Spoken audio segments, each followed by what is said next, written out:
İmam Rıza Əleyhisselamdan 3 kəlmədir. Millətin, cəmiyyətin yaşamağından ötürü bir neçə şey vacib. Bir içməli suları, bir münbit torpağı, bir də ən əsası da mən o birincini axıra saxladım ki, bizim mövzumuz da elə əvvəldən onun üstə qurulmuşdu. Allah əxlaqı ilə əxlaqlanmış cəmiyyət üzvləri olmalıdır. Suyu içmək üçün, torpağı əkib yemək üçün, əxlaq da mənəvi baxımdan yaşamaq üçün. Gözəl.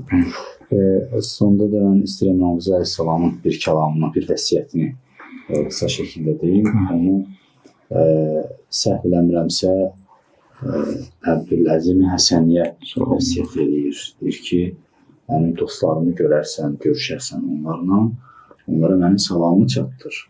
Və də ki, qoymasınlar ki, şeytan onlara müsəllət olsun. Yəni, elə danışsınlar bir-birləri ilə, elə normal şəkildə nəzakətlə rəftar etsinlər ki, şeytan bir fürsət tapmasın onların arasında olsun. Amin.